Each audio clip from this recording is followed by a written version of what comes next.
In this video, ituturo ko kung paano mag-withdraw ng funds mula sa Call Financial. Kung may natira kang balance sa account mo, madali lang siyang i-request at transfer papunta sa bank mo. Kaya tara, gawin na natin step by step. Pero bago tayo magsimula, kung bago ko pa lang sa aking channel, please consider subscribing, like, and click the notification bell para palagi kang updated sa aking mga pinakabagong upload.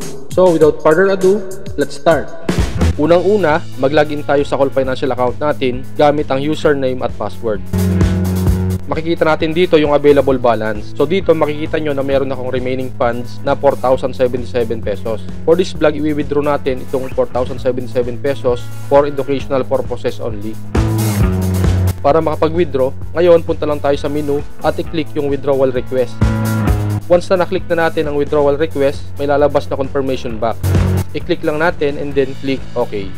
Pagkatapos, kailangan nating i-fill out yung online withdrawal request form. Ilalagay natin yung amount na gusto nating i-withdraw. Sa case ko, 4,077 pesos. Make sure na tama yung amount at yung bank account details na nakaregister sa call account mo.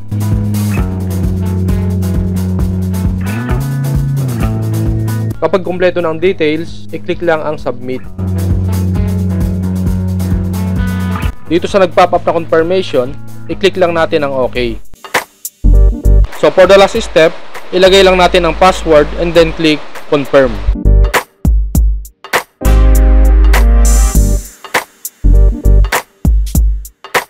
Ngayon, ilang araw bago pumasok ang pera. Sa Call Financial, ang withdrawal ay usually pumapasok sa loob ng 3 business days mula sa oras na nag-request ka. Kaya kung nag-request ka ng Lunes, expect na by Wednesday or Thursday, nasa bank account mo na yung pera.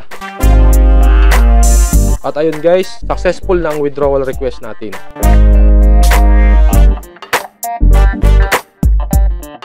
Ganun lang kasimple mag-withdraw ng funds sa Call Financial. Kaya kung gusto nyo ring i-cash out yung natirang balance nyo, sundan nyo lang ang mga steps sa video na ito.